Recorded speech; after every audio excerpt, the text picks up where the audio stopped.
I said a lot of fun things that nobody heard. Good morning, everyone.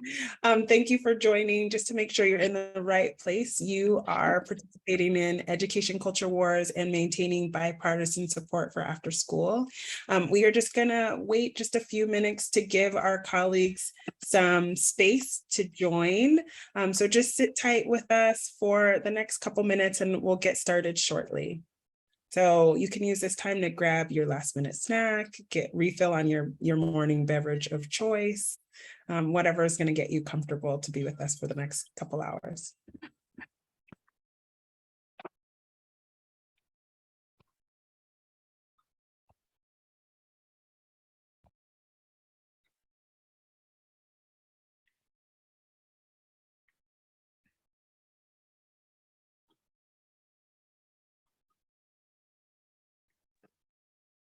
Also, I'm seeing a lot of folks whose names I know and people I know. I'm happy to see you.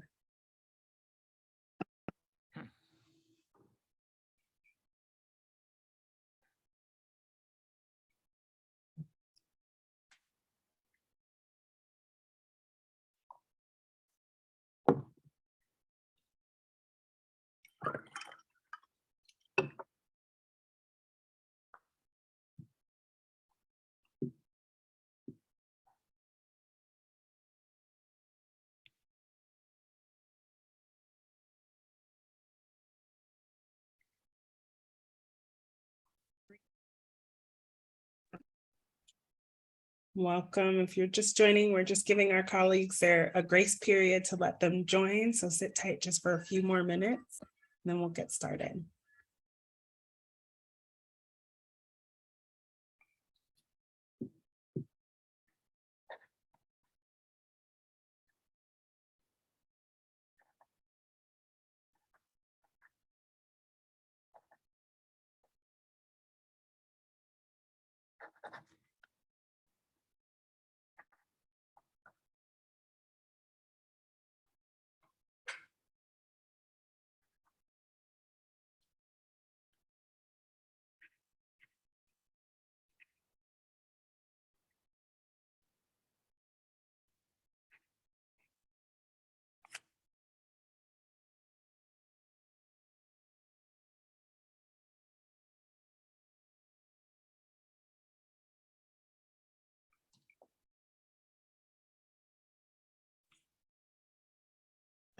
Just going to give it one more minute here.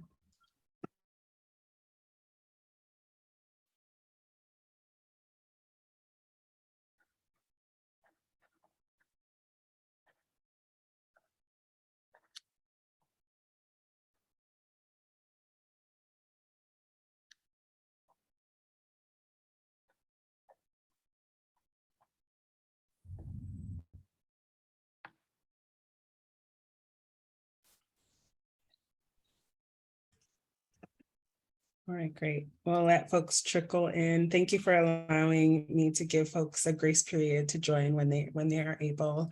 Again, you are participating in Education Culture Wars and maintaining bipartisan support for after school. We are very pleased that you're able to take a few hours out of your day. I know sometimes it's hard to make this time, but it's so important to have such rich conversations. And just to give you an overview of what we'll be digging into today, over the past 30 years, for some of you that might be your after-school career, the after-school movement has enjoyed both public support from elected leaders and from both sides of our political parties that we have in the United States, at the local, the state, and the federal level. However, in recent times, as you know, this has been threatened by a political climate that is becoming much more polarized. There has been a rise in misinformation, which is really resulting in what we're naming the education culture wars. The core values of many of our after-school programs are being scrutinized, including issues concerning equity, mindfulness, our racial identities, our sexual orientations, other aspects of our identity, growth mindset, and social emotional learning. But today we're going to get to hear about how we maintain after the bipartisan support for after school for some from some very, very seasoned professionals, which I want to give them an opportunity to introduce themselves. I'll kick us off. My name is Femi Vance. I am a senior researcher at the American Institutes for Research, where I do both training and technical assistance on pretty much all things out of school time. In the most recent years, I've been focusing heavily on after school system building, equity and access in out of school time, and program quality. And I'd like to be able to turn it over to Terry to introduce himself and say a little bit about what his after-school career has. Thank you so much, Dr. Vance. It's a pleasure to be here with everyone. I've had the good fortune to work in a lot of different local, state, and national positions, and now am the vice chair of the National After School Alliance Board. And along with Dr. Deborah Vandell, we've recently prepared a document showing the evidence base for summer and after school learning and how it meets the requirement for the American Rescue Plan, the federal big investment in learning acceleration and recovery. Thank you, Terry. Oh, did you want to say more? No, that's it. Great, thanks. Okay. I'd like to turn it over to Melissa Schlinger to be able to introduce herself. Hello, I'm Melissa Schlinger. I'm the Vice President of Practice and Programs at CASEL, which you probably know by the name CASEL. It's the Collaborative for Academic, Social, and Emotional Learning.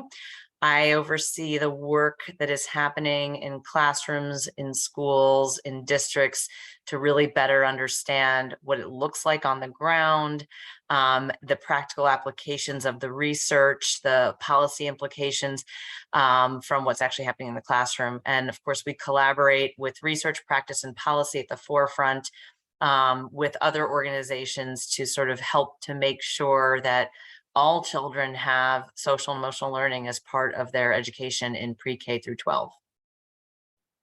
Yeah, we know that is so important. Thank you. Now I'll turn it over to Michael to introduce himself. Hello, everyone. Michael Funk, the Director of the Expanded Learning Division at the California Department of Education. I'm honored to swim in the draft of all these amazing people on this webinar. And Femi, thank you for guiding us along. And especially just want to say,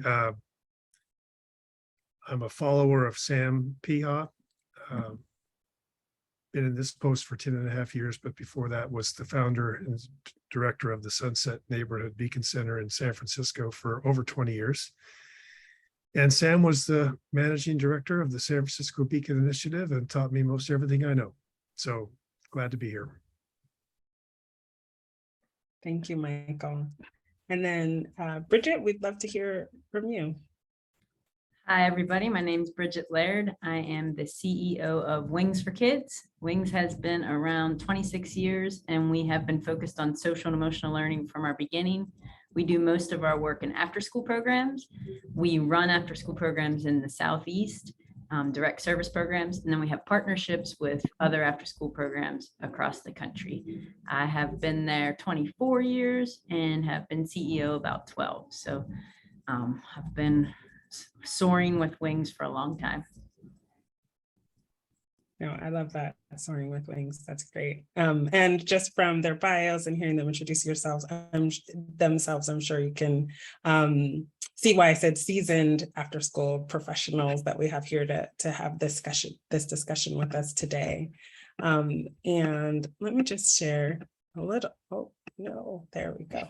A little bit about what we hope that you all will gain from this conversation.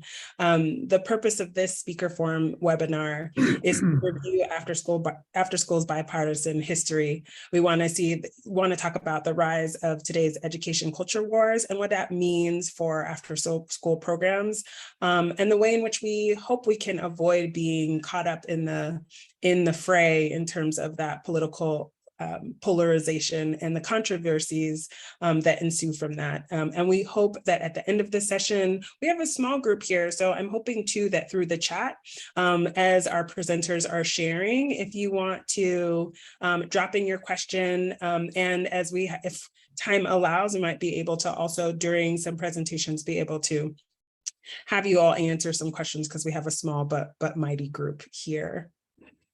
All right. I would love to be able to kick off our presentations today with Terry going first. So I will turn it over to you, Terry. Thank you so much. Michael reminded me of our roots, and I've spent most of my life helping build state and federal education policies, programs, and funding. So I'm bringing to you my observations in all that work where I had to, and our group had to, build or maintain bipartisan or tripartisan support. So that's sort of maybe a unique role. But before I do that, I want to thank Bridget and Michael, because actually I visited both of them, I don't know how many years ago, maybe 15, 20 years ago, in their programs to really see how on the ground you design and deliver quality after school and summer learning opportunities and experiences, and really engage young people in those. And as I'm talking, I can envision those visits near the coast in San Francisco, and with Bridget in Charleston, South Carolina. So some of us go back a long ways. Melissa, I'm just learning about her, and I'm very impressed with her work, and Femia, I know the great work you do.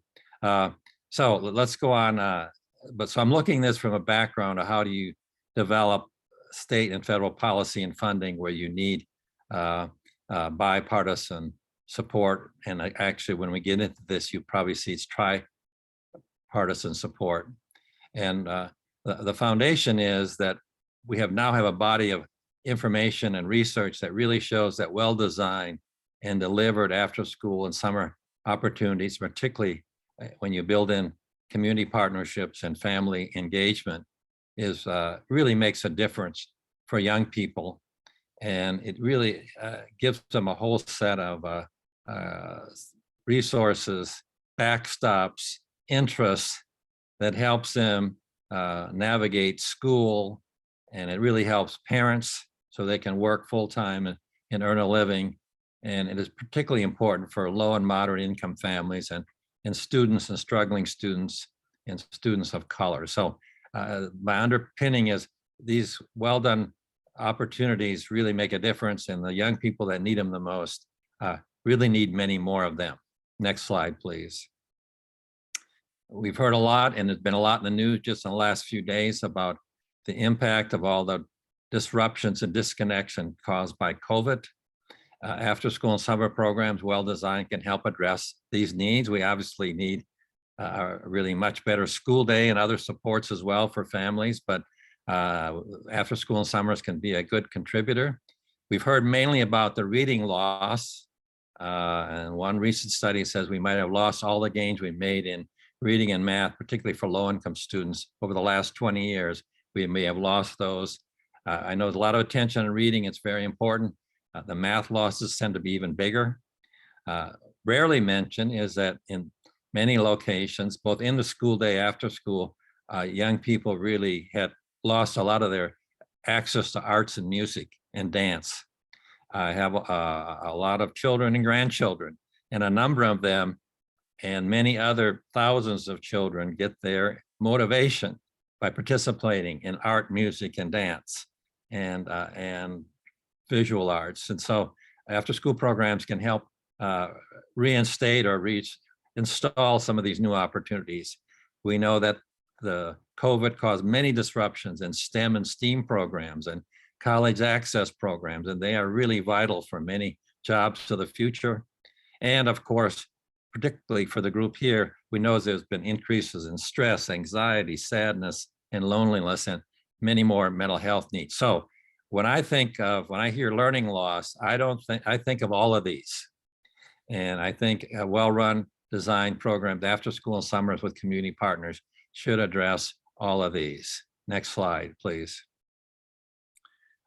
So in thinking to the future, how do we build more and greater support for these programs? I wanted to just harken back to some history of two big efforts that have gained traction over the years and really increased funding. And they both include lots of grassroots support, but they also include Democratic and Republican leaders at various times. The biggest direct funding program over time has been the 21st Century Community Learning Centers. It actually started with legislation introduced by a couple of Republicans and some Democrats, and the funding also has grown with both their support, both groups of support. And so we went from, in 1996, 700,000 appropriation with 7 sites to now almost 12,000 sites and 1.5 billion budget. And the 30 billion American Rescue Plan funds for after school and summers somewhat are rooted in this effort back with the 21st Century program. Michael can explain far better than I, but in California, there's been a 25, 30, 35 years effort to really expand learning through after school and summers through a broad coalition. It started locally, got a big boost with then Republican Arnold Schwarzenegger introducing a proposition, got traction and passed, made a huge difference in funding. And now there's a massive increase in funding with this underlying support from the grassroots, but involves the Democratic governor, Governor Gavin Newsom. So 2 examples of hanging in there a long time together and having bipartisan support can really make a difference. Next slide, please. So one thing that's very interesting in this political climate and so much division is that in parent polling, in the After School Alliance does parent polling every 5 or 6 years, they found in 2020 really bipartisan support for after school and summers. And this is one of the few areas you find such a high percentage of support. For example, they found that 8 out of 10 parents who identify themselves as Republicans agree that all young people deserve access to quality after school and summer programs, 82%. Parents who identify themselves as independents or Republicans have that same high percentage. That's quite interesting, remarkable, and we can build on that, and we don't want to lose that. Next slide, please. Now, what I've seen over time, and you saw by my gray hair, I've been around quite a while working in these areas, is that a couple observations as we're working on new ideas and old ideas. Sometimes, and usually almost always, when you use initials, there's going to be a backlash, and sometimes even shorthand phrases describing whatever the innovation is. And keep in mind too that if you want to build public support, what you need to do is describe what you're doing in terms that the general public and parents understand and the voters understand, because we're working in the space of public education, and the public means a lot. And the other part, keep in mind, there will be groups out there lurking around, finding ways to cause and disrupt things. And they can make a buck doing it. And sometimes opposing initials that describe an education project is a great way for them to try to make a buck and can disrupt a lot of good work. Let me give you an example. A couple of years ago, there was an effort to shorthand the various accountability measures that were emerging in America. And a number of groups call them outcome-based education. And this caused some backlash, but it really became a red flag when the supporters, and particularly their opponents, turned the concept into the initials, OBE. And some parent groups all over the country rallied around getting OBE out of their schools, not even knowing necessarily what it was. And I remember vividly, 1 or 2 national political groups had big national fundraising efforts around the same motto: eliminate this OBE in our schools. So keep in mind, using initials, you're probably going to get some backlash, and I would almost bet you will. Next slide. Now, back to after school and summers. One kind of good litmus test I've always found when you're trying to see what kind of support you have for funding a new effort or a continuing effort is to ask directly about public funding. And what we find in the 2020 poll from the After School Alliance, that 80% of parents who identify themselves as Republicans report that they support public funding of after-school programs, and 86 public support for summer learning programs, and similar percentages for Democrats and independent. Very important, very high, something we can build on and we should build on. Next slide, please. One thing I've found also in working in state policy and funding over the years, if you can identify some common everyday phrases to describe what you're working on, it really helps maintain positive support and reduces opposition. And in the after school summer field with this parent poll, we find, for example, that building life skills to help, from that to helping working parents keep their jobs, all three groups, Republican, Independent, Democrats, overwhelmingly agree on the positive role that after school and summer opportunities play. Just let me share with you some of the phraseology that they found parents identify with.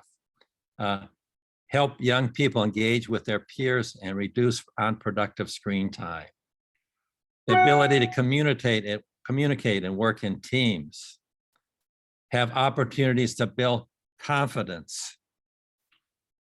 Provide opportunities to build positive relationship with caring adults and mentors, and become more excited about learning and interested in school. I show the Republican percentages because sometimes we don't know quite how people line up by political parties. Actually, their percentages are almost identical to Democrats and independents, which is really encouraging. And I would suggest as we work on programs, we try to address these concepts and also call them that. Next slide, please. Another way to kind of get a sense where people are coming from is ask parents what areas or skills are important to your child. And this is interesting here as well, because you find all the political parties are in the high 80s, and they support the idea that after school and summer should help build life skills. And here are three that they also rank high, particularly rank high: interacting with their peers, developing social skills, and responsible decision-making. Again, really good terms, I think, that describe high-quality summer and after-school programs should contain those. Staff and community partners should be helped to deliver on these building life skills, but they're also a good way to describe what you're doing in your programs. Next slide, please. So just to recap quickly, clearly in these times, even before, but particularly right now, we really do need more after school and summer opportunities and funding. California used the word expanded learning. Other places use other names, but I would suggest in the names, you try to capture words like opportunity, expanded opportunity, expanded learning, after school and summers. Those are kind of shorthanded words that seem to resonate with people. And our history of building and maintaining bipartisan or really tripartisan support can and should be built upon. And third, parent polling can help inform what we do and how we say what we're doing to help us grow or continue bipartisan or tripartisan support for our initiatives. Just let me repeat that again. Parent polling can not only help what we do, but how we say what we're doing. This is also important because we do better together. Thanks so much for being with you, and I'll be happy to entertain any questions or comments afterwards. Yeah, thank you so much, Terry. And what an upbeat note to end it on, because we do better together. I love that. I'm going to switch us over to our next presenter, which is Michael, and he's going to be sharing, just building off of what Terry said, and he's going to talk about bipartisan support and what it's looked like in California, since we have such a robust after-school or expanded learning system. Michael? Thank you. And thank you, Terry. It's a pleasure to present after you. Just casually, many of us in the work refer to Terry as the godfather of after school, and we refer to Sam Piha as the Yoda of after school. So we got the godfather and we got Yoda on here. And if you ever want to hear, if you remember an old radio show, the rest of the story, have a glass of wine with Terry and strap in, because you'll hear lots of good stories. So thank you, Terry, for your leadership and mentoring and the decades of inspiration for so many of us in California. And yeah, so next slide, let's dig in. There's a context in California. There's a massive expansion of funding for expanded learning opportunities after school, before school, summer. But it's in the context of, it's been an amazing year, and our state superintendent of public instruction, Tony Thurman, refers to a cluster of programs, which is really, the vision is nothing short of transforming education in California. And that's ambitious, but it's also critical to note that there are several well-funded initiatives that have happened post-COVID, including universal pre-kindergarten, universal, nearly $4 billion in community schools, increased professional learning, anti-biased education, mental health programs with a special emphasis on 10,000 new school counselors, universal meals. So, during COVID, every student had access to a free meal regardless of income, and that's been scaled back some by the feds. But in California, the state leadership decided to keep that in place, and so there's free meals, and that's a little bit controversial in the bipartisan world. But when you think about, we have a little bit of feedback. Everyone could please mute. Yeah, try now. Is that better? I'm getting a good echo, Jamie, from you.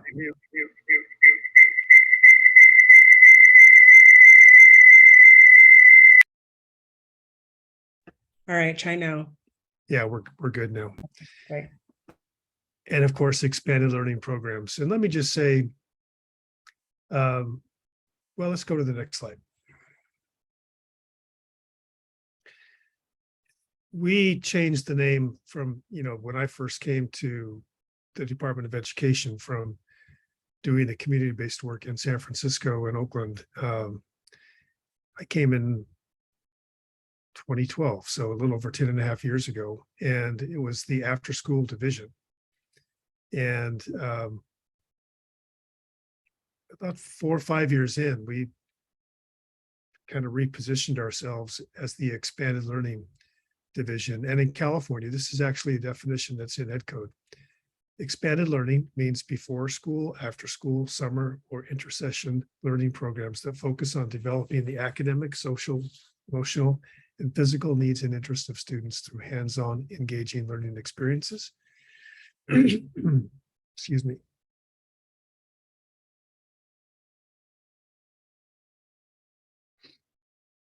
And this is also, the next paragraph is in Education Code, is the intent of the legislature that expanded learning programs are student-centered, results-driven, include community partners, and complement but do not replicate learning activities in the regular school day and year. So when we talk to, parents, and when, of course, there's, as Terry is well aware, there's national and statewide polling about what parents and community people care about in education. After school and summer programs always poll very high. When a family is considering what neighborhood to move into, what school their child might attend, the availability of after-school enrichment and after-school care is what a lot of parents will use. And summer is high on the list. And so we're not abandoning after school at all. We value it and embrace it deeply. But we kept running into this notion that, or this mental model with educators, that after school meant literally after school. There's a separation from school. And when the bell rings at 3 o'clock, they're yours. And, and please don't mess up my classroom, and I understand, but by the very definition, after school is a time and place. And when we were talking to educators, we wanted to be clear that these opportunities before school, after school, and in the summer are an expansion of learning. And of course, Sam, you and I worked on the Learning in After School and Summer project. I can't remember what year that was, but it was a couple of years before I came to CDE, to really help frame language for community educators, which is what we're referring to, after school staff and youth development staff, community educators, to give them language to be more precise in terms of what is the intentionality behind what we do in these programs that really expand the horizons of young people and enhance their meaning. So next slide. And by the way, Terry, all those things resonated with both sides of the aisle, Republicans and Democrats. Everybody, who's going to vote against the expansion of learning and the recognition, as our other sage and wise mentor, Karen Pittman, talks about, is that children learn everywhere, wherever they are and with whomever they're with. And so let's talk about how we can be intentional. So this slide really talks about, on the far left is the ACEs, which is the State After School Education and Safety Program. This is what Terry was referring to. It was back in 1997 that many of us across the state were lobbying at the state level to create a state-funded after-school program modeled after the 21st Century Community Learning Center, which was fairly new. And in 1997, there were several events across the state. I led one in San Francisco, and Senator Bill Lockyer attended our event and listened to our young people talk about the importance.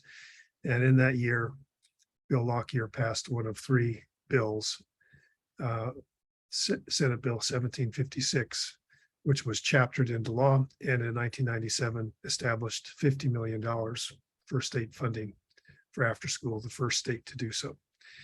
And then over the years, through advocacy between 1997 and 2002, that fund was increased to approximately 123 million. And then, as Terry mentioned, the Republican Arnold Schwarzenegger put Proposition 49 on the ballot, and it passed. And because of some complicated trigger mechanisms, it didn't get funded until 2006, but that moved the 130 million to 550. And at the time, that was more state funding for after school than all 49 states combined, times 3. Over the years, with some really tough advocacy, because it's a lot of money, but the daily rate was a paltry $5.50 per child when it was established, moved up to $7.50 per child. Through advocacy, we were able to inch it up with another $100 million specifically for rate increase. And now that program is at 650 million in our 21st century. That slide's a little dated. We got a little bit more money this year, but it's a little bit over 150 million. So, that's what it was at the start of COVID. And we came through COVID, and by and large, our expanded learning programs, we worked hard with the administration and the legislature. You know, what do you do with after school when there's no school? And what do you do with families that the school district has lost track of? Not their fault, but when there's no school, no touch point, there were children who weren't showing up on the distance learning. And it was our community educators, our expanded learning staff. We actually waived for a year a significant portion of ed code and said, use the money you would have spent on after school programs and summer programs to support families in any way they need. And our expanded learning staff was out delivering meals, visiting homes, wellness checks, developing enrichment packets that kids could do at home when they were stuck at home, art projects. And then they started turning distance learning into, online cooking clubs. But it was our expanded learning staff, when these community hubs began to be established, when schools began to realize that some of our kids have to have some adult support to manage the distance learning, they established community hubs where the teacher was still online, but the children were in a place surrounded by caring adults, supported as they were doing community learning. And this was noticed. And I think it's not an overstatement to say that our community educators were seen for the first time for who they were. And the value of community educators working alongside of certificated teachers was the perfect combination to see that this is what we really need to provide the academic support, but also the social emotional support. And yet, even with all that, there's so much loss, as Terry described. But unbeknownst to me, in the spring of 2021, AB 86, Assembly Bill 86 was passed to put $4.4 billion into the system. And it was called the Expanded Learning Opportunities Grant, and inspired by the expanded learning work in the state. Now, districts were given an apportionment. It wasn't, even though it said grant, it went to every single local educational agency. Every district, every charter school in California received an apportionment, unless they were a virtual online only charter. And they could use the funding for 7 different things. It was pretty broad, but it could be mental health support, it could be the arts, it could be after school, it could be tutoring, it could be increased services, but it was intended to help more support to bring students back after COVID. Of course, in that period of time, the spring of 2021, we thought COVID was on its way out the door, but it came back with a vengeance. And then a year and a half ago, the governor announced the establishment of a new state program. It's actually established in state law. State of California hereby establishes the Expanded Learning Opportunities Program. And in the education code, it was modeled after the ACES program. It references the ed code, which defines what a high quality ACES program is.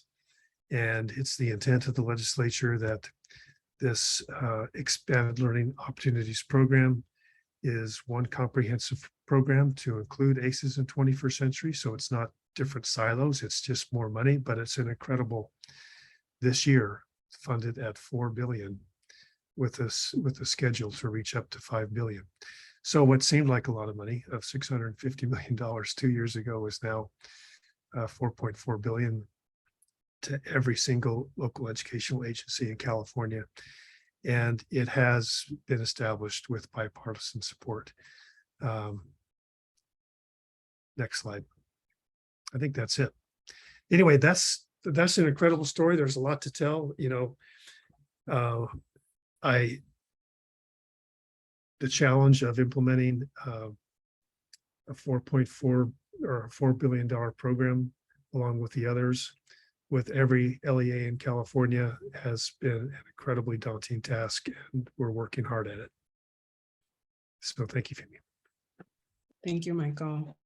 I am impressed. There's the through lines I sort of see between what Terry shared and what you shared is just one, the power of bipartisan support and what it can do as we think about expanded learning after school, whatever the terminology may be in your state or locale. And then the other thing that is really sticking out for me is how much language matters. Whether you are trying to communicate what programs do, or you're sort of branding yourselves as a resource, language really, really does matter. So thank you for that. We're going to continue the conversation. Melissa's going to be able to present with us. She's going to share with us some recent upticks, give her perspective on some recent upticks instead of sort of the attacks on education, which I'm sure many of you have probably heard about, been thinking about, been privy to. And I just want to make sure I share her slides. All right. And I will turn it over to you, Melissa. Thanks, Femi. I appreciate that. I'm just trying to get my slides. Okay, great. Thanks so much for having me. And I agree, there's a lot of through lines in what's been said, and also what I also want to emphasize. I think that it is a really challenging time that we're in right now. And it's our children who are going to pay the price if we don't really pay attention in this moment. I think one of the issues that was also raised, and that CASEL has certainly been guilty of in the past, is the education jargon that is out in the atmosphere. And so if you want to go to the next slide, we know that social and emotional learning is a term that is not that accessible for a lot of people. And it also, when you use terms like SEL, it can easily be co-opted and sort of weaponized because it's kind of jargony and initials. And so, you know, one thing that we really believe is so important in this moment that's been raised is making sure that we are all using the plain language to communicate about what it is that we're doing. Because while the after school space and the during school space, we may use different language to describe our missions, we're really all working towards the same shared values, which is that we want all children to be able to thrive, and we want to support the whole child, and that's for every child. We have made a lot of progress over the last few decades, and we know that there are manufactured political attacks that are threatening to undo that progress. So I wanted to take just a second to clear up some of the jargon, and I know people on this call are pretty familiar with SEL, but with respect to how CASEL defines it, if you want to go to the next slide, we actually updated our definition in a few years ago to just be a little bit more explicit about some areas that we realized were implicit but not really clear. Our latest definition, as you'll see up here, I'm not going to read it word for word, but it's really about these core competencies and the environments in which they are promoted. And we focus on things like healthy identities, managing emotions, achieving goals, empathy, making good decisions. The 5 core competencies in the middle that I know were actually already on the screen, these orange ones are really about how do we understand and manage ourself. And we know that that includes our identity and how we understand ourselves, how we understand our emotions, our cultural identity. It also includes being aware of what biases we may have. And these are all parts of social awareness. They've always been part of our social awareness. They've always been really important to understanding ourselves. But some of these terms I'm using have been triggering for folks, especially like affirming identities or recognition of bias. Self-management has to do with how do we persist, how do we stay disciplined and motivated and set goals. And it also has to do with agency and really behaving in an agentic way and believing that through action you can see change. Those are all really important pieces to self-management that we also think are important to highlight. For those areas in green, that's really about how we interact with others. So social awareness, we talk a lot about how do we take the perspective of others? How do we sort of understand how others are feeling? How do we create and experience belonging? And we know that belonging is such a powerful force, and that when kids feel that sense of belonging, where they feel that they are known, valued, and heard, they're so much more likely to engage, take risks, ask questions, attend, all those important pieces that are part of social awareness.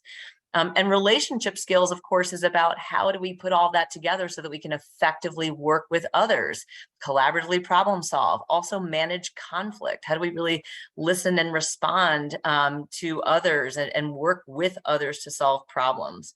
The responsible decision making is about really thinking about what role do I have in the world, and how can I play a role in problem solving for not just myself, but for to create a more just and caring community.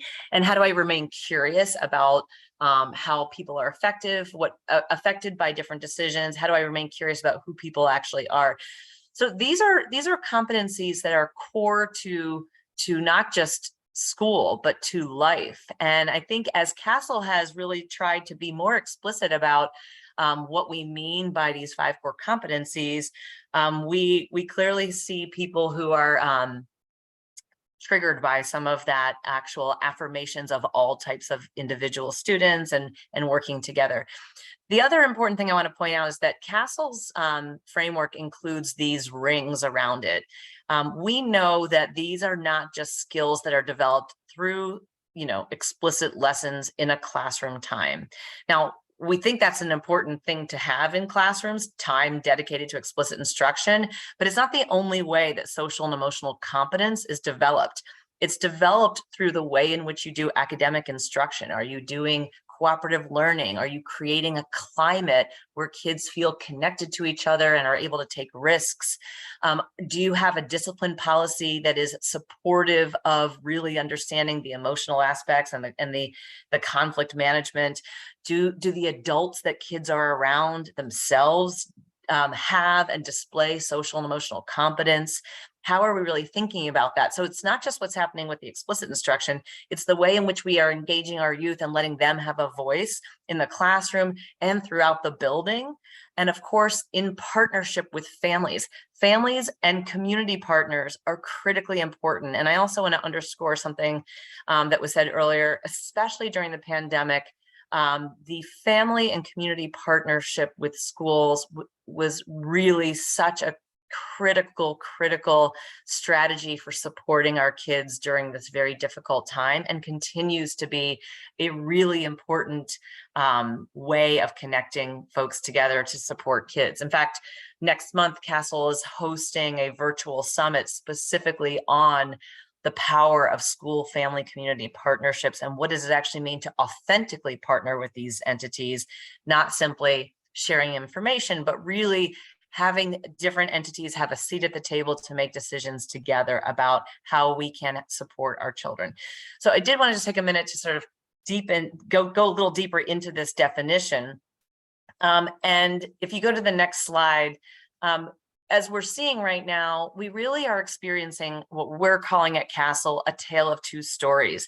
When you go actually to where the rubber meets the road, to the schools, to the families, there is overwhelming support for social and emotional learning, overwhelming support for after-school programs, overwhelming support for really helping our young people to develop these life skills that they need. But if you were to, read some of the headlines or see what this vocal minority has been able to sort of create, it appears as if there's a growing sort of conflict around SEL, and it's just not true.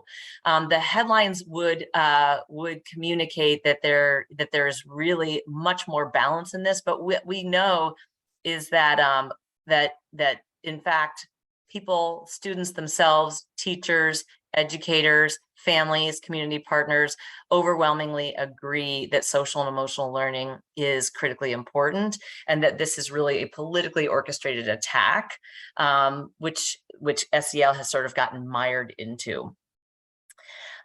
If you go to the next slide, one of the things that makes this particularly frustrating is because we are not only in politically divisive times, but there is a lot going on right now that is creating even more urgency for SEL. There is a significant mental health crisis, as I know you all are aware. 44% of high school students are experiencing persistent feelings of sadness or hopelessness in the last 12 months. And while we would not want to conflate SEL with mental health disorders, but we know that SEL can be a strong way of mitigating against the effects of stress and trauma. So we have this major mental health crisis. We also are seeing record numbers of absenteeism. 22% of children are expected to be chronically absent by the end of this school year, which is up from 18% from last spring and 8% pre-pandemic. We also know that, as was mentioned earlier, we have the first significant widening of the racial achievement gap in 30 years. The idea that we are undoing academic achievement is heartbreaking for those of us that have dedicated our careers to this. And we are really seeing a really disturbing trend in a widening of the racial achievement gap. And then lastly, I'm sure you're all aware that there is an incredible teacher shortage right now that is creating all sorts of other issues with overcrowded classrooms and no bus service and no supports for social workers and even principals. We're seeing people leaving the profession in droves. 90% of NEA members say that feeling burned out is a serious problem. 91% report that pandemic-related stress is a serious problem for educators. So we have a very, very difficult situation here with our workforce. Can you go to the next slide, please? We do know from surveys, this one was done by Titan Partners in June, that the biggest priorities in education right now are all connected to social and emotional learning. So you'll see, this first one is developing the whole child, which obviously means social and emotional learning to most people. Improving school culture and climate is connected to social and emotional learning. Learning loss actually has a significant impact on social and emotional learning, because we know that it's an important way to engage students in academic learning by really making sure we're promoting connectedness and relationships while teaching. You see the mental health, you see the academic recovery, creating more equitable outcomes. So these are all top priorities for schools and districts. So this idea that this is not important to educators, or that there's an overwhelming group that is not wanting this in schools, it's just not true. And we really believe that SEL has a strong underpinning of all of these areas. If you go to the next slide, what we know is that politicians, not parents, are continuing to take over the narrative here. And the media and the political narrative is sharing sort of this parents' rights narrative, but they're actually ignoring what parents really do want. So this idea that this is like a parent right is a false sort of confusing misguidance of what the actual issues are. The National PTA, for example, recently surveyed 2,500 parents. 88% of them said that they want their students to learn social and emotional skills. In another poll this year, more than 80% of parents said they want their children's school to continue teaching SEL or to focus more on SEL. So 80 to 88% is not what we don't see these numbers in the media a lot. What we're seeing is this message that parents don't want this, and it's just patently not true.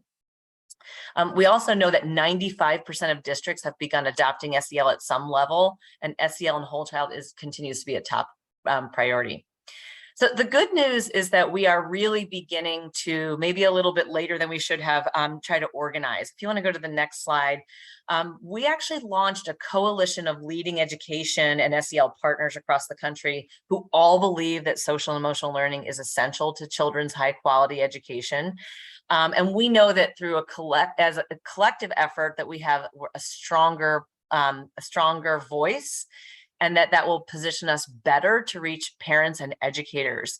In fact, this article from MSNBC, this actually just appeared last night, that they are picking up on this coalition. This piece in Ed Week was done just a couple days ago, that there is now attention being put on the fact that in fact, leading organizations are banding together to communicate together about the fact that we do in fact have children's best interest in mind, and that we are really not trying to, we're not trying to kind of do anything with smoke and mirrors. We're really being authentic here, and we have research on our side, and we have the parents' voices on our side. One thing that we know we need to do is reject some of this false narrative and get better about the way in which we are communicating about what we're doing. We know that the language needs to be accessible and needs to resonate. We actually are really trying to help our partners promote messages around 4 key messages that I'll get to in just a minute. If you go to the next slide, you can see this coalition is called Leading with SEL Coalition. You can see more about it at leadingwithsel.org. You can see some of the organizations that are involved in this organization, in this coalition, and we are adding more organizations all the time. If you are a national organization that would like to get involved, there's a place to submit your information on that website. And we've seen, just even in 1 month, we've seen just in the month of August, we had over 50,000 visits to the site and over 121,000 views of certain aspects of the site. So we're seeing it's getting a lot more and more traction in August, and we know those numbers are growing in September. This next slide will take you to these 4 key messages that we are trying to promote through the coalition and through partners that we have learned from our communications experts that are resonating. For one thing, we know that social and emotional learning is absolutely needed now. We are in a moment, as we mentioned earlier, with mental health crisis, with school safety, with the academic recovery needs, with the teacher burnout. Like, the moment that we need to double down on SEL is absolutely now. The second one is that the research around the importance of SEL and academic achievement, of course, resonates across the aisle. There's such a significant issue with learning loss, and this, again, both sides of the aisle are concerned about learning loss, and SEL is a key underpinning. And the research shows that when there's SEL programming, kids do better academically. Thirdly, that these are skills that are lifelong and important for beyond just schooling. And we know that our after-school partners are really important partners in helping our kids become ready for the future. We know that employers are saying that what they need most from a future workforce are people who can manage conflict, people who can work well to solve problems, people who can work with people who are different from them, people who are able to mentor others, people who are able to contribute positively to the work climate. All of these are social and emotional competencies that employers are asking for. And we know that both, no matter what side of the aisle you're on, this workplace readiness is a key message that we think is really important to elevate. And then lastly, we need to take back this narrative that actually SEL is overwhelmingly supported by parents. This idea that this is a parents' rights piece is something that we really need to tackle and dismantle, that SEL is universally and overwhelmingly supported by most parents, by most educators, and by most students themselves. So there's lots of data available on that website and on CASEL's own website at casel.org that we encourage you to check out, because I do think that in order for us to be combating this misinformation, we really do need to work together to elevate these key messages and remind everyone about, that we are really doing what's best for kids according to the research and according to what we all know in our hearts kids need. So with that, I'll turn it back over. Thank you. That was, I learned a lot through that. And thinking about still more about these through lines, I think what you shared took us to the channels of communication. Like, we know bipartisan support is powerful. We know there are language matters, and it's like, how do we take control of the narrative, to use the words that you shared. So thank you for that. And I want to be able to turn it over to Bridget. She's going to share with us a little more about how we can continue to be bipartisan and think about SEL in action. So let me make sure I get your slides up here too.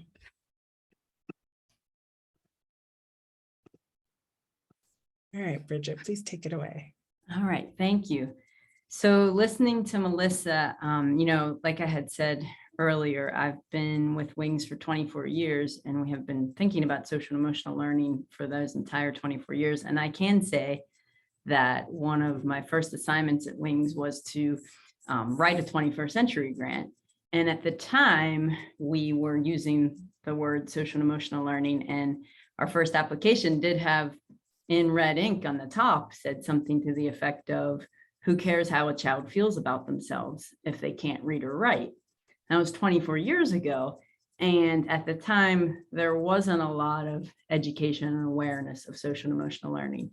So thanks in large part to what CASEL has done, 24 years later, we now have all of the research, we have the education, we have people understanding. And to Melissa's point, people understand that it is a great thing for kids. So parents and educators are on board, and we've only seen that grow through the years. So, you know, in my opinion, this is a minor bump in the road. This is something that has got, you know, pulled into political alleys that, you know, should leave pretty quickly.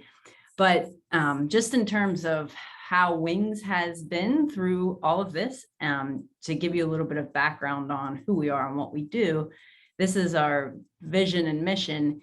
And really at the core of who we are is social and emotional learning. So trying to get social and emotional learning to kids was really the initial mission and vision of Wings.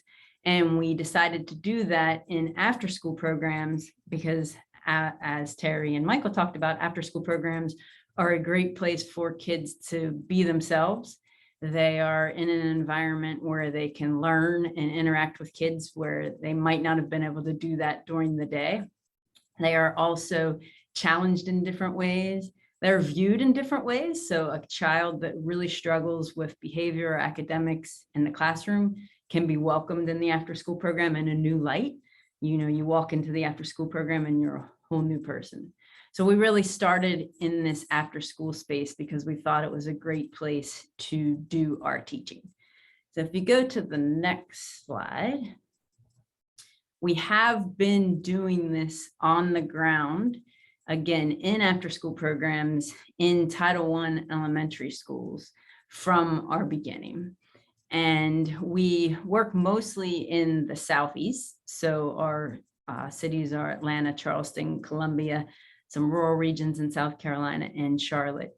And we've been, as we've been running schools, we've been designing our professional development and curriculum that all specializes on the social and emotional learning piece. So we've kind of learned a lot by doing this.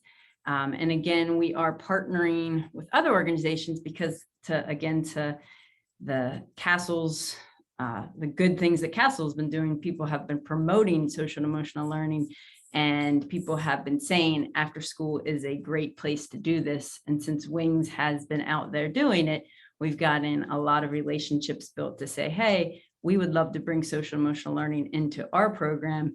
Can you help us do that? And we do that by helping with professional development, site visits, coaching, curriculum, doing anything we can to really continue to get social and emotional learning out there. So as an organization that has been doing this, it's interesting that we're now at a point where it is being, you know, misconstrued and vilified in a way that is upsetting, but it's also not surprising because where we are, politically and how divisiveness has continued, it's no surprise that education is getting dragged into that conversation. We have been asked a lot, you're all about social emotional learning, and you have been, and in the after school setting, what are you doing to keep the two from being pulled into the title of this webinar, the cultural wars that are going on. So what we've really tried to do is focus on, I believe that if somebody, and to Melissa's point again, if somebody understands what social and emotional learning is, it's really hard to be against that. So what we do is Melissa showed a lot of slides on the benefits of social and emotional learning, and our next slide is really something that we show, and that is, if you go to the next slide, we talk a lot about the positive evidence around social and emotional learning. So not only in the classroom academically, but behaviorally, and then, obviously things like less stress, lower drug use, and the adults. And I think that that's really important, that adults that are teaching social and emotional learning are also really positively benefiting from learning this skill set, and more likely to stay in the classroom longer or remain in a youth program is really important right now. Because again, as Melissa stated, with the teacher burnout rates, we can combat that by helping the adults with social and emotional learning. So we guide our conversation with, let's look at the evidence. Let's show that this is really important. And then the second way that we do that is really helping people understand what it is. And if you go to the next slide, that, a little bit more evidence, and that this is what we say WINGS is evidence. So we have had evidence and research done on our actual programming. So Yale and the University of Virginia have done a good bit of research looking at our program to see, are there differences being made? And luckily we had the opportunity to participate in a randomized control trial that really did say, yes, the children are benefiting. So our kids are improving all of these executive functions, self-regulation, academic skills, classroom behavior, relationships. So good things are happening as a result. And I think that the important piece of this is that it's, a randomized control trial. It is research that was conducted through 5 to 6 years. It was a very valid study to say this can work. So if we're being challenged as we are out there promoting our after school program and the teaching of social and emotional learning, the first thing that we do is we promote the evidence that we have, and also the evidence that shows social and emotional learning as a whole. The second thing we do, and that's the next slide, is we use the Castle wheel. So you saw this in Melissa's presentation and as well, to say, there's been a lot of different words and terminology thrown around when people are talking about SEL. But if you sit down with someone who has concerns or is talking negatively and define what it is, it becomes a whole different conversation. And we also use our kids recite something every day that are called our words to live by. And if you look, each piece of the words to live by lines up with one of the pieces of the wheel of the competencies from Castle. And it's hard to argue if you're using kind of kid-friendly terms. So let's look at, relationship skills. I am a friend, I support and trust. Working together is a must. Kind and caring I will be. I listen to you, you listen to me. So if you talk about a child in the after school program supporting another child who is trying to learn how to, hit a wiffle ball with a bat, and a child comes up and says, hey, let me help you out with that. You should really adjust your hands this way, and your swing's going a little too fast, slow it down. And they're supporting their friend. You can't necessarily argue with that that's a bad thing.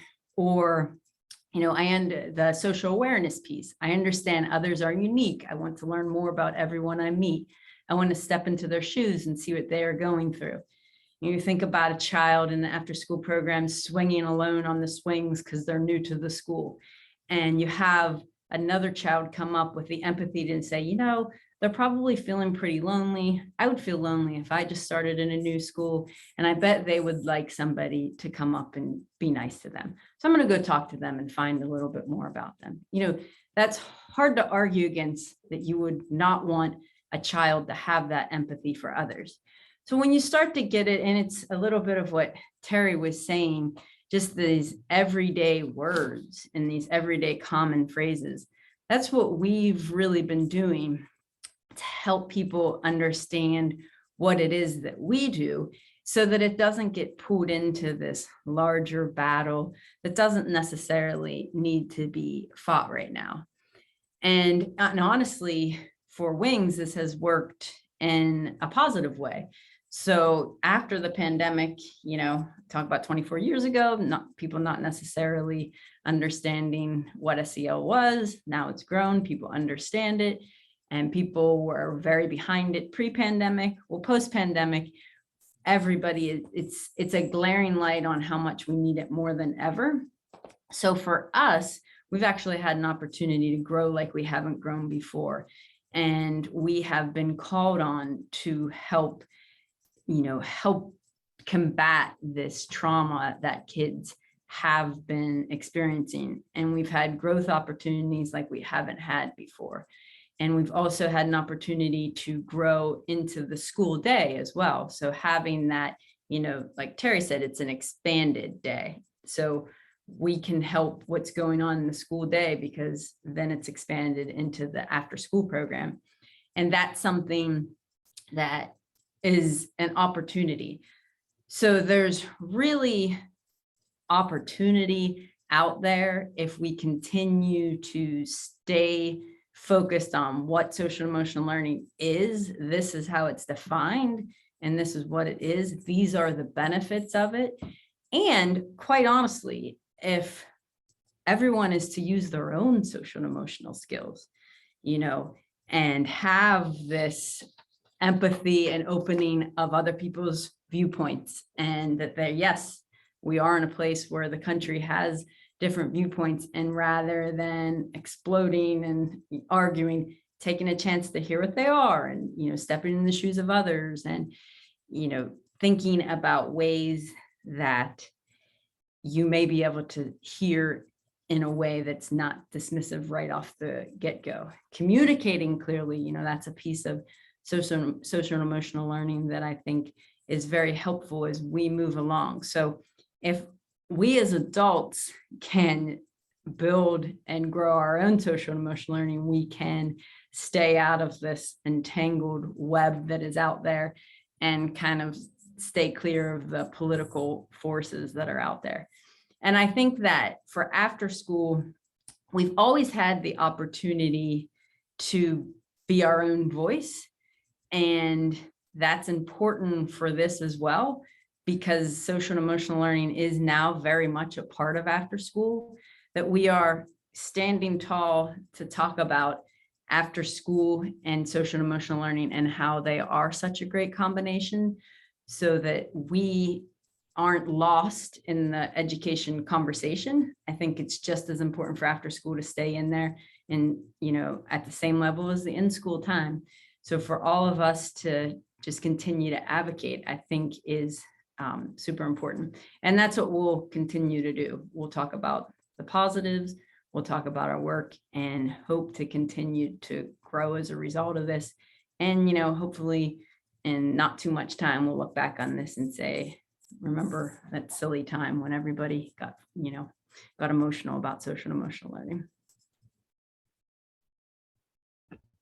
I love that hope too, that there's a moment when we finally realize that, like Melissa was alluding to, that we have the best interest of young people at heart, and that social emotional learning can help them in their development, as the research says.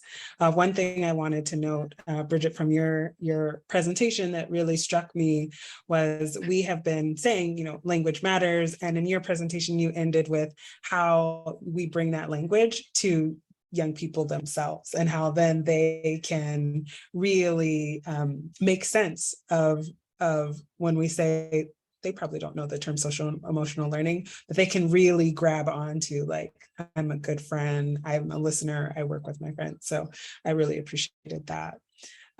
I wanted to say thank you to all our presenters, and we have gotten to the time in this webinar where we get to hear from some of the folks who are participating. I'd like to encourage you, if you can, if you're in a space where you can turn on your video, we would love to be able to see your faces. And we're really eager to learn what questions you have.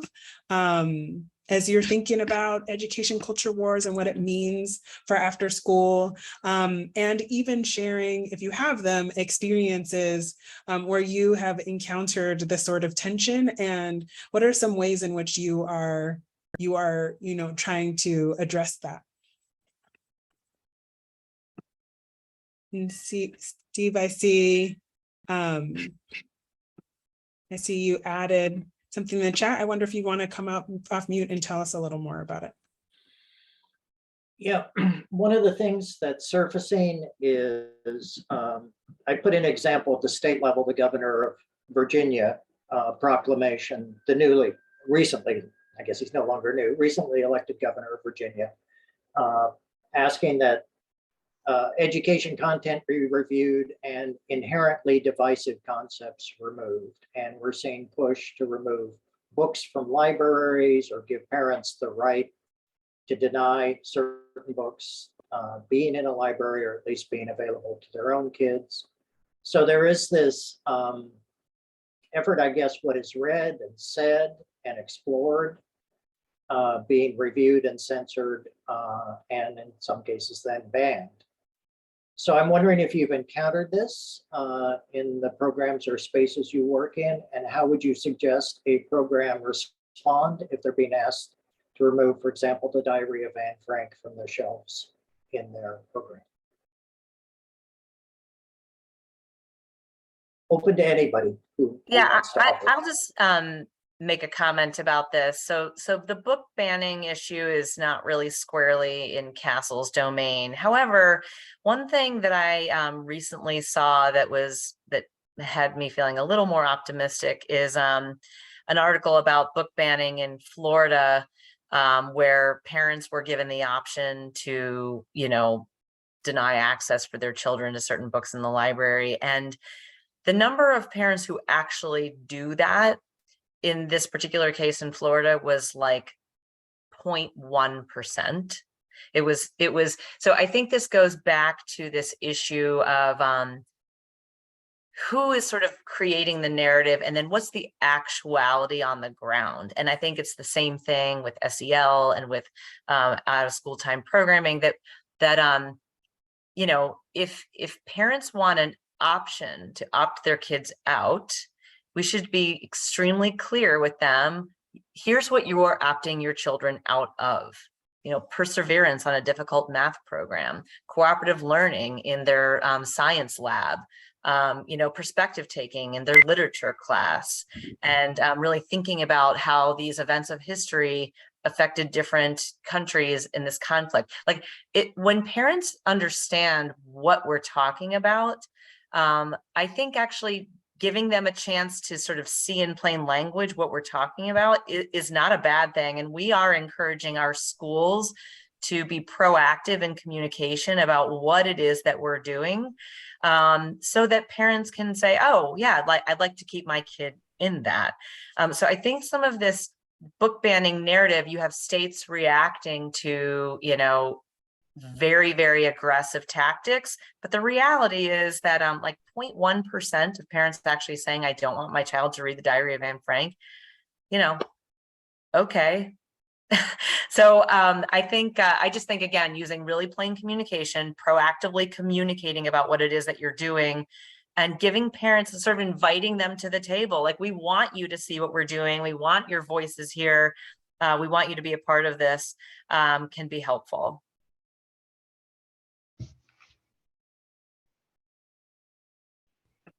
Any other panelists want to chime in response to what Steve is raising?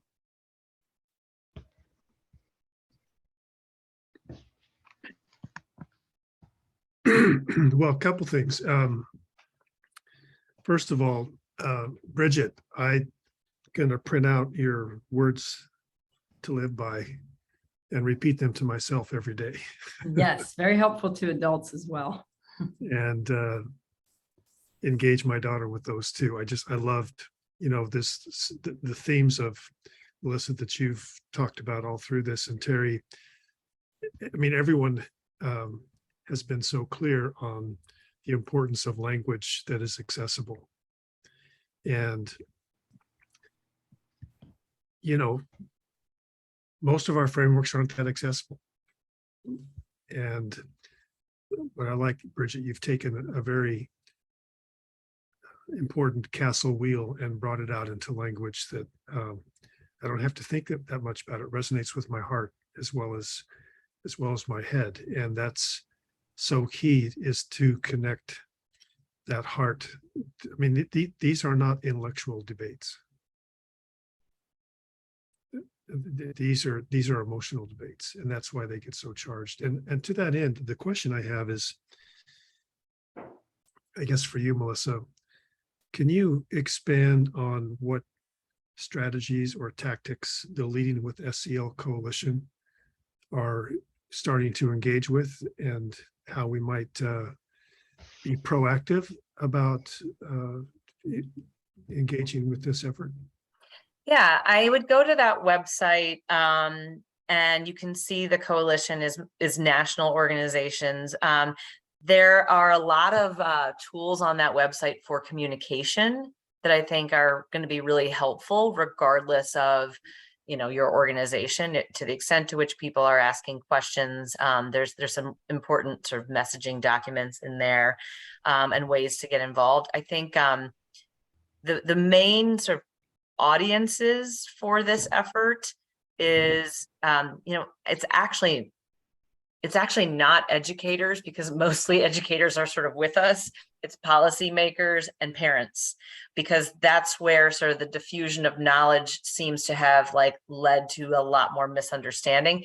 Don't get me wrong, there's definitely educators that also share misunderstood views on this, but I think overwhelmingly we're seeing more damage being done at the state level, and at the parent level, at the school board meetings, like at the parent group. So we're really working to provide communication at the state level and at the parent level on this, and there's a lot of tools for that. We're also engaging. I also work with the SEL Providers Association. Actually, I think Wings is part of that group as well. They're doing some great work on business leaders for SEL. They've got a campaign called SEL is Everybody's Business that brings together leading voices in the business communities, CEOs, talking about the importance of SEL to the future of work. So it's really about a coordinated effort and communication campaign to help make sure that people understand, to sort of take back the narrative, that people understand what we're talking about, and that this is good for kids, and that people overwhelmingly agree it's good for kids. And that when you see these sort of anti-woke messages, that what you're seeing is a political tactic that is designed to divide the country and create a culture war around education. And the people who are most likely to be hurt by that are children. We really hope that we can get to a point where being against SEL is something that people meet with, are you out of your mind, right? I think we just need to sort of reframe, because SEL and after school and all of these things have enjoyed bipartisan support for decades. This is definitely a sort of overwhelmingly agreed upon benefit for kids. So we need to sort of try to undo some of the damage, but most of that effort of that group is at the policy level and at the parent level. So I encourage you to go on that website. And I know that so CASEL also has a collaborating states initiative where we have 43 state departments of education that collaborate with each other around creating conditions for SEL. And California is certainly on the leading side of that effort. And they have been great models for how to be strong in their messaging and not cater to some of this sort of misinformation. So we're grateful.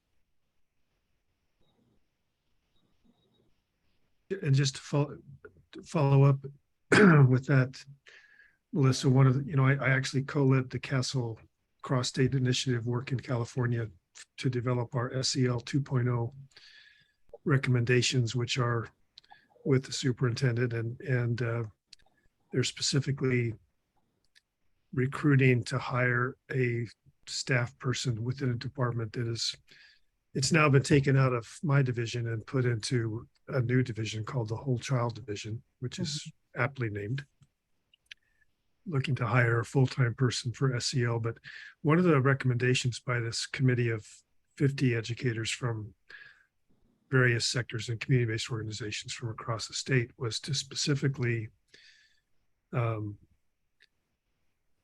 reference transformative SEL in our work, and not just social emotional learning.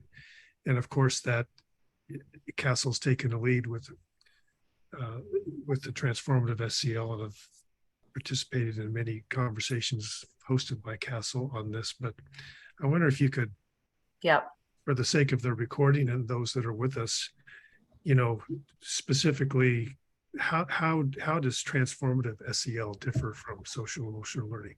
Yeah, it's a great question. And and California has been clear on its sort of priority for transformative SEL. And so for those of you that aren't familiar with that topic, Dr. Rob Dagers, who is Castle's VP of Research and has done extensive research on social emotional learning and on civic engagement, he really looked at, he published a paper a couple of years ago looking at the role that SEL can play using the lens of civics to actually understand the different ways that SEL can sort of help us. And so he looked at the literature on civic education and the SEL literature and wrote a paper that used this term transformative SEL. And so I'm going to give this to you in sort of as the layman's, the way I understand it. The paper is extremely academic, but it was a really groundbreaking way of approaching and looking at the SEL. And he used the literature around citizenship that had personally responsible citizenship, participatory citizenship, and transformative citizenship, and sort of use those three types of ways of understanding information to think about SEL. So personally responsible means I take care of myself, I behave, I'm a good citizen. So in that literature, like I pay my taxes, I mow my lawn, I do all these things to be a good citizen for myself. And we all can agree that that is extremely valuable. Often though, SEL programs are sort of limited to that way of thinking about SEL, but that certainly has a role.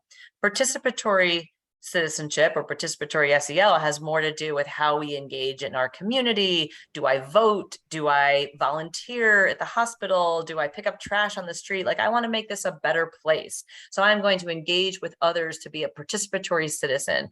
And that's a better way of thinking about it beyond just personally responsible.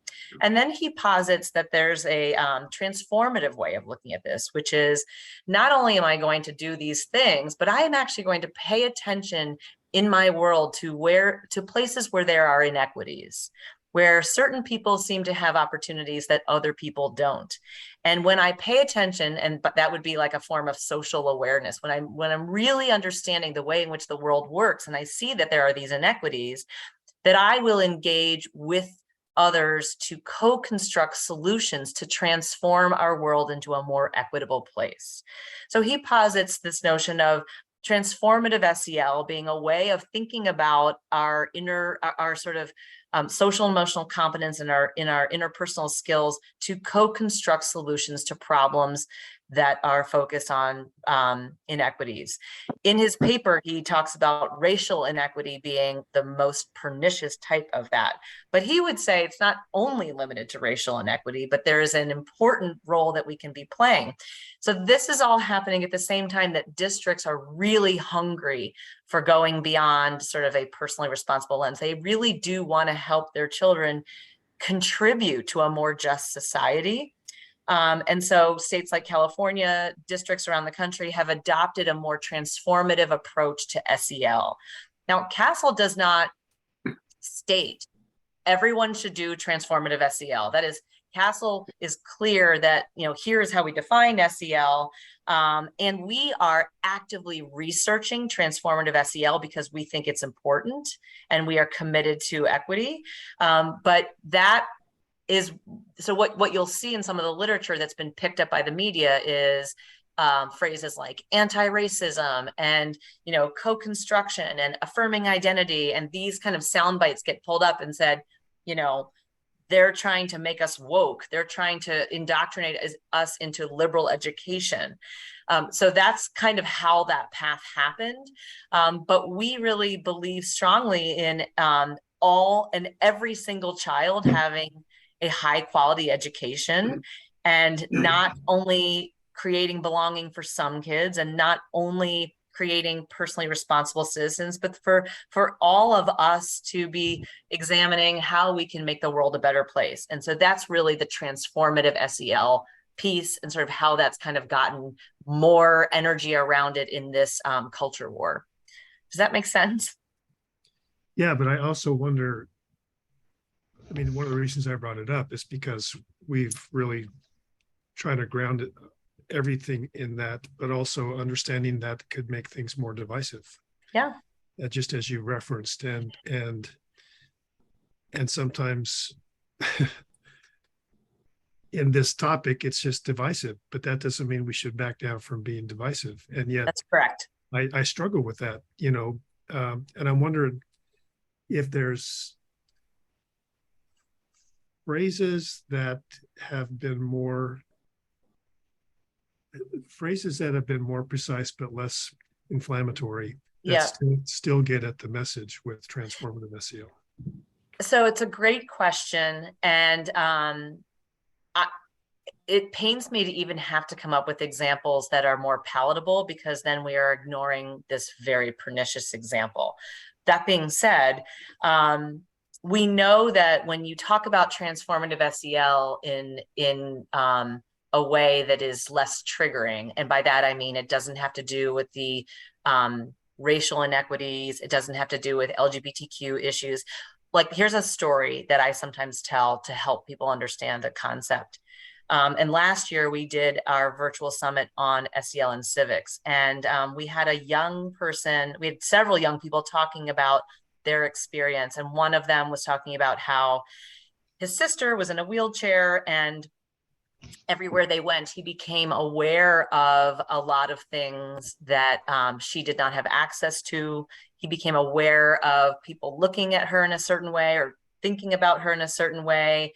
And so felt like, so back to the SEL sort of analogy, because of his sort of love for his sister, that allowed him to have additional sort of empathy and perspective taking and see the world through her eyes, and felt that the sort of lack of access and the way she was treated became a very personal cause for him. So bringing into his own values and his own sort of self-awareness. And so really wanted to think about what are ways that I can do something about that. And so that's where you get into self-management and agency. Like, what is it that I can do with my sister and with the broader community of people who are in wheelchairs? How can we work together to create solutions that will level the playing field a little bit more? And so, of course, he realized once he found this as an issue that there are actually a lot of other people who care about this as well. So that brings in sort of the collaborative problem solving piece. And together, they were able to lobby their local officials to get ramps put in all of these public buildings and in movie theaters and churches and places that were built before the laws required that, but still were excluding people in wheelchairs. And so that the sort of responsible decision to take action allowed this young person, he was a teenager, to work in a community and change things that created not just benefits for him, his sister and the community, but for himself. Like, there's a benefit to yourself because now his sister can come with him to the movies, he can go to the museums and create a better society all around. That example of transformative SEL is not triggering for people. That example, people are like, that's so nice. That is great. We should all do that. But at its core, it's about an imbalance of power, an imbalance of access, an imbalance of opportunity, where someone recognizes that, wants to do something about it, works together to fix it. So that is a story that I think can be really helpful. But when you tell a similar story where there's racial inequity or children who are being excluded because of their LGBTQ status, you will see people say, why are you bringing politics into the classroom? Even though it is all sort of the same sort of competencies that we are trying to develop in our young people because we want them to contribute to a better world. So I'm being extremely transparent and direct with this audience, and I know this is being recorded. I'm not sure where this recording is going, but I'm trying to be instructive in the conversation, because I do think that the jargon and the media and Castle's own sort of lack of clarity has contributed to the problem. This sort of I want to raise a question that Susan put in the chat, which I think is like, it's directed at you, Melissa, but I think this is pertinent to everyone on the call, including the folks who are not panelists.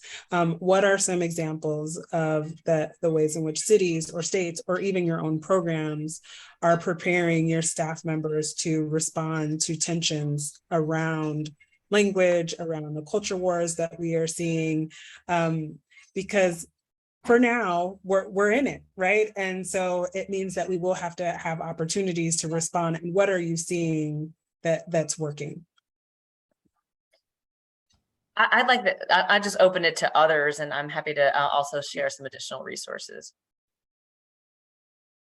Just say, like, from just a kind of within Wings, you know, we recruit staff and we have employees, and one of the biggest things that we always talk about are how SEL is such a benefit for kids and how we're, you know, changing the world with this. And it was disheartening for people within the organization to then see the attacks on the actual words. So what we had to do is we have several kind of meetups. We call them all hands meetings, where everybody in the organization comes in within one moment to talk about the efforts that Castle has going on, the efforts that other groups have going on, and to remind them that this is a good thing. And it is, we call on staff members to talk about, okay, tell me about a time today that you taught, you know, the I love and accept who I am on the inside to a kid, and you saw a positive benefit of it. So let's talk about that. Tell me, we continue to tell stories so that they stay motivated, because it's really hard when you think you're doing something that's beneficial and helpful and to hear people out there bashing it. So I think it's really important for us, for the morale of our staff, that we put it out there. Like, this is out there, but we need you to understand what you're doing is still so important, and don't lose hope on that. Like, and continue to build each other up by talking about when you see it every day with the kids, share it. We have, we use like a Slack channel, and we have one of the things is stories and quotes and photos of kids in the program. And we encourage everybody to put something out there every day of somebody in the program experiencing something positive and beneficial because of SEL. And you have 20 different young leaders doing this to keep them motivated, because it really can be disheartening to think that this is, you know, something that's so great, and then you hear people bashing it. So we've just been really trying to keep the morale up of the employees within our organization. I'm going to harken back to some of the points I made in a number of occasions at the state and national level. Working before we rolled out something, we did extensive polling of the public and voters, because if ultimately, even if we disagree with them, there perhaps are different ways to say something similar, but certain words, as we know, as we've been discussing, really trigger certain groups in opposition. And right now the country is so divided. And so I would really urge, particularly around the word, and I think Michael senses the potential negativity of transformative SEL. Those words, I would really test those before you go to the mat to defend them. You might want to defend some of your ideas, but if I was a betting person right now, and I put $100 down, that it would be negatively received very negatively received in most red states, I think I'd win the bet. But maybe I'm wrong. So I don't be enamored by certain words without testing them out. That's different if you're not working in the public sphere, but you're working in the public sphere, public education, public funding, and you might find pockets of support. And as you know, most cities are blue, and most states 50-50 red. So you might get support in some cities in a red state, but you may trigger opposition at the state level, even though you may have receptivity in a city for a concept. So those words I would really test before you use them extensively, and test similarly as Bridget has shown, and also Melissa, some of the words you use to explain some of the concepts around social emotional learning in everyday language resonate with people. But I would also suggest that some of the words used around transformative SEL also is going to trigger problem. And why not try to avoid them by finding out what people think on the front end? There's just so many wars you can fight at one time.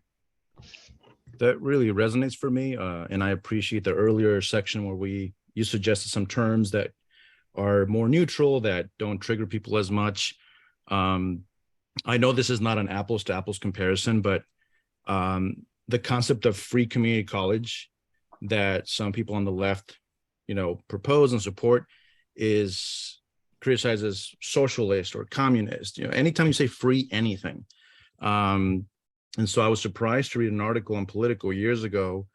And I'll put in the chat shortly. It's called "The Red State That Loves Free College." It's Tennessee. They've had free college since 2014. It doesn't get more Republican or right wing than Tennessee. But they don't call it free college. They call it workforce development. It's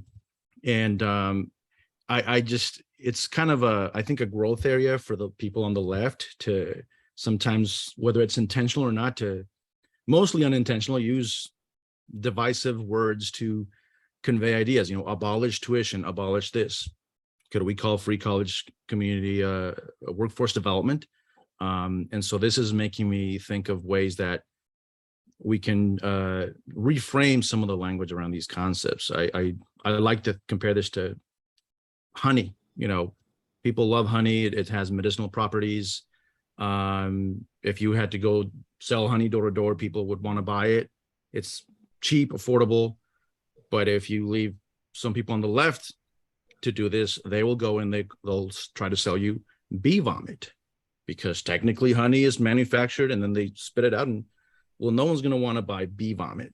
So how can we continue to not call these things bee vomit when there's a more palatable way of framing these terms? And also, I think a bit of an uphill battle is how to help people understand the value in reframing some of these things, because there seems to be a resistance sometimes to reframe the language and the wording.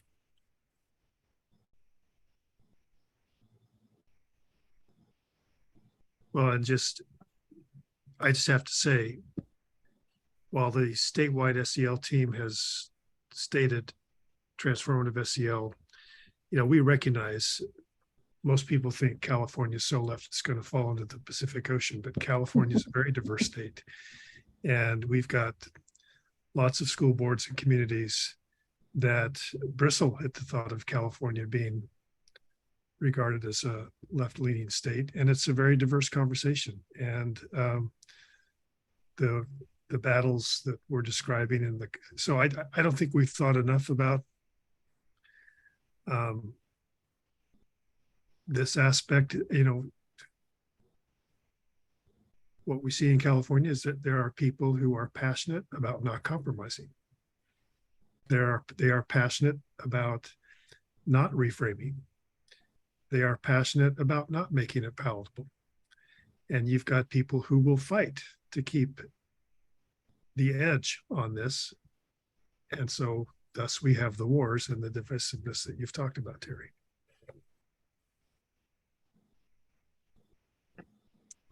one of the things that's striking me in thinking about preparing people is just at the very basic level of like a knowledge and understanding of like what potentially could be triggering for folks.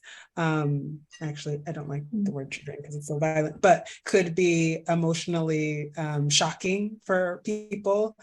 And then also positioning them with sort of what I appreciated, both Terry and Melissa, you brought up of like these 4 key messages, just repeat the things that we do here, right? Because then it's like, oh, they can notice, oh, I hit a sore spot unintentionally, probably.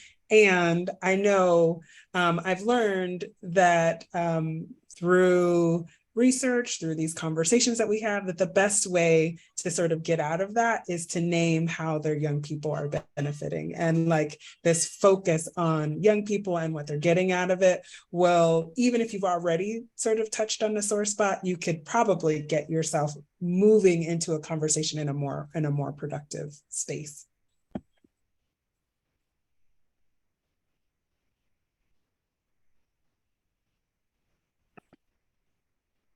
Any other thoughts, questions, wonderings, experiences that folks would like to lift up?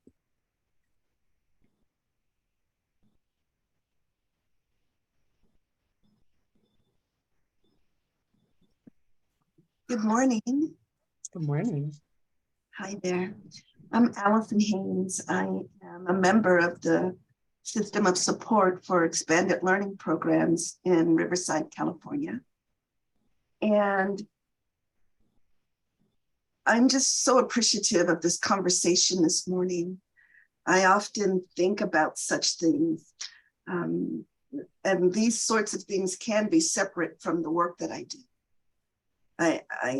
I feel like I can work really hard and represent well expanded learning in California.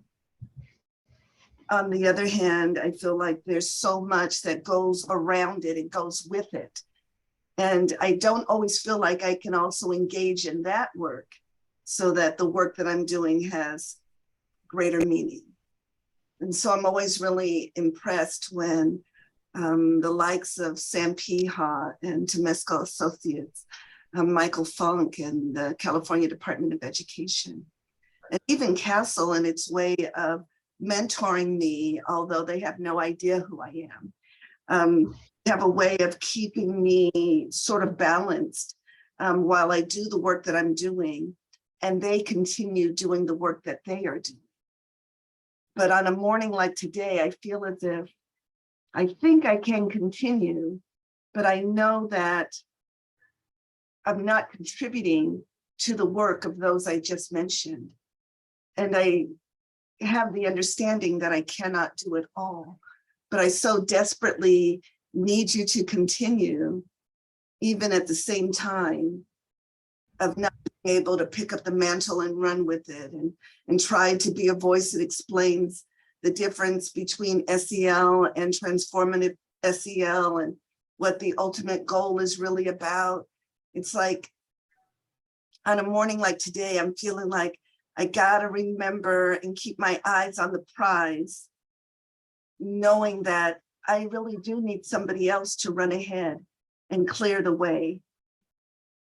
And it's heartening to realize that I can't clear my own way and do the work and make it there in good timing so our students get everything they deserve. And so my heart is really full this morning, and I'm hearing so much that is so well said. And I want to really be such an encouragement. And at the same time, want it to be understood that I am really doing the best that I can with all that I can, with all that I've got. And most every day I believe that it's enough, but especially on today, that it not need to look like me doing things in a certain way in order for you all to know that you're on the right track and please continue forward and have a sensing that even with all that you do, while you may need others to also share their voice, that what they're doing right now may be all that there is to be had, and that perhaps we can still make it anyway. So it turns out I had a long comment there, Femi. Thank you, though, for letting me come off mute and to share that. My heart is so full, and I'm so grateful for all of you this morning. That was a beautiful comment. Thank you so much for that sentiment. I think it's a reminder to something that Michael was sharing when he was presenting, of how important our partnerships are, and that we all don't have to do everything, but through our partnerships together, then we can help continue to make progress in this. So thank you for that comment. Appreciate it. Are there others that want to share even, some summary thoughts, comments, a last question?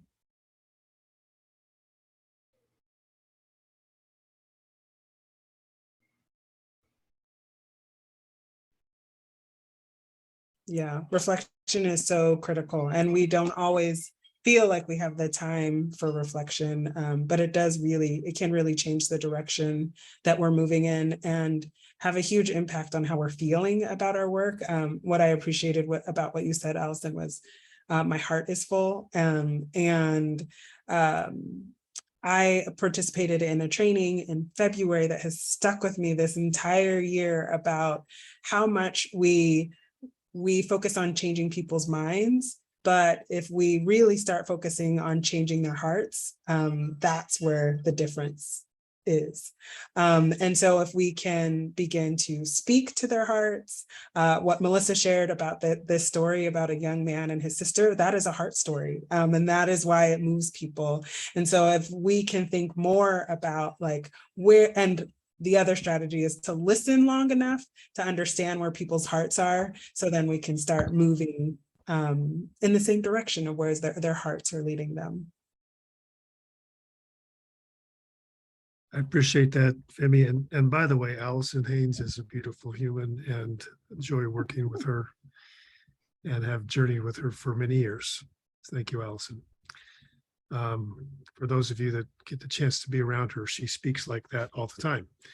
I'm just reflecting. We're talking about the culture wars, and we're talking about, and this, I just want to expand, Femi, and my last comment is, I have to remind myself that it is antithetical, if not contradictory, for me to espouse principles of social emotional learning and yet treat someone else as the enemy. That's the hard work, is to recognize someone who's aggressively fighting those things that we stand for and dehumanize them. That's the hard work. And for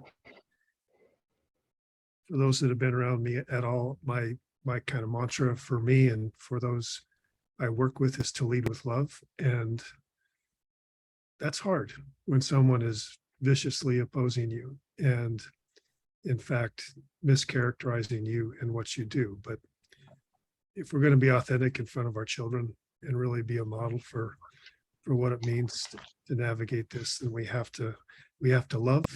Someone once said, "Love your enemies." I think it's good words to live by. Yeah, I think that's my point. Adults, we're all going to need to use our own social emotional learning through this and have that empathy that, yes, there are definitely different viewpoints and they anger us, but there's a reason. I mean, everybody has a reason for what they believe, and to just understand that it's coming from somewhere rather than kind of turn that into anger or lashing out.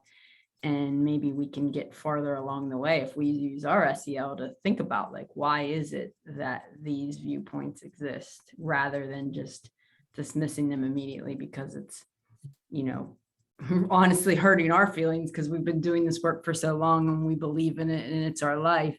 But what is it why are people looking at it from this way, and maybe stepping into their shoes will help us kind of come together a little bit more rather than continuing the divisiveness.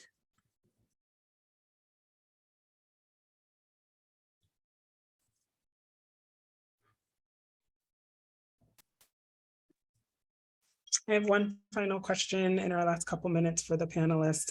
I just wanted to hear, knowing that we are in the midst of this culture war, if there is like one word, one or two words or phrases that you would want us to lean into as we're moving forward, that helps us take control of our narrative. It's thoughtful about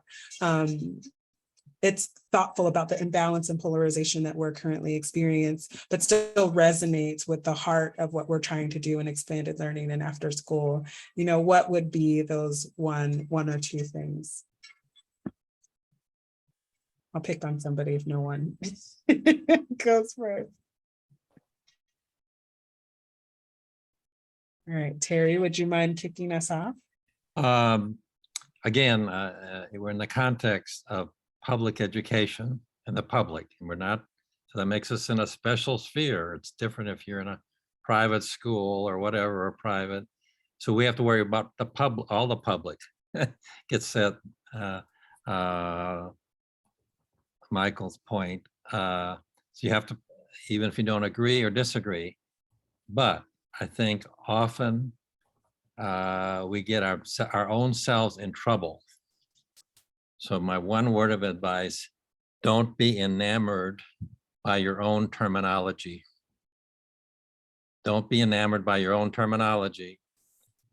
Remember that you eventually, the public, at least more, you'd hope more than 51%, but at least 51%.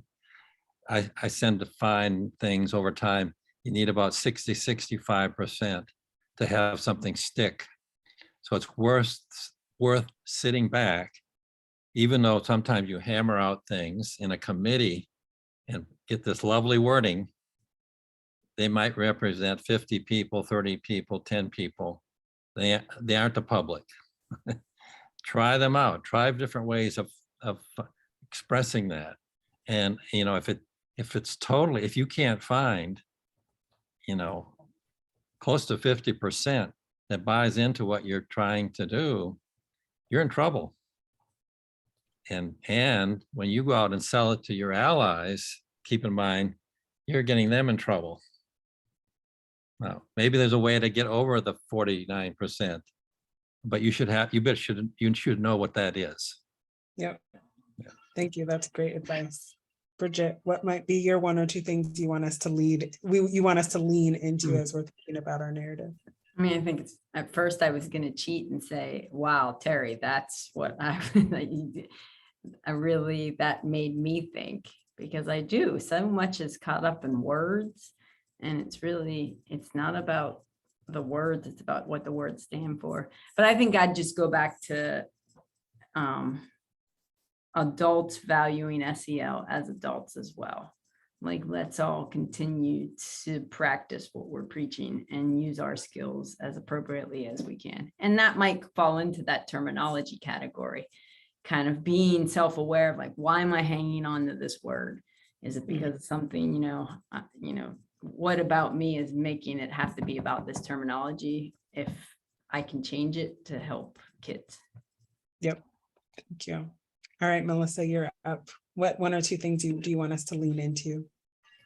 Well, I think just reminding, sort of keeping the kids front and center to our decisions, and recognizing that, we are in a period of time that we want to reflect on 5, 10, 100 years from now, and sort of recognize that we were on the side of kids in this moment, and keep focused on doing what's right for every student. And that's really what kind of keeps us, I think, optimistic about the work. I think, like I was saying earlier, that some of the fighting over words, I'm starting to see people fight over the words whole child. Like, it really doesn't matter what the words are, because there's just sort of like a attack. But I think if we focus on the work and not the words and stay true to the kids, we will, reflect back and be proud of how we behaved in this moment. Thank you. And Michael? Well, I love how this is wrapping up. And I'll stay on the theme and say it in a bit of a different way. Otto Scharmer from MIT writes about different levels of listening, and the deepest level of listening is generative listening to the point where you open up your own heart to realize something new. And so my challenge to myself is, and to us, is to practice generative listening, even when the other person is shouting. Ooh, I accept that challenge. Thank you so much. Thank you, Michael. Thank you, Bridget. Thank you, Terry. Thank you, Melissa, for sharing your thoughts and your experiences with us. Thank you, everyone who has been on the call. I encourage you to visit the How Kids Learn YouTube channel, which I'm going to slide in the chat before you leave. And please be on the lookout for some materials following up from this session. Enjoy the rest of your day, and I hope that the rest of your day can fill your heart the way that Allison was able to fill her heart this morning. Enjoy your afternoons. Thank you, everyone. Thanks. Thank you. Bye.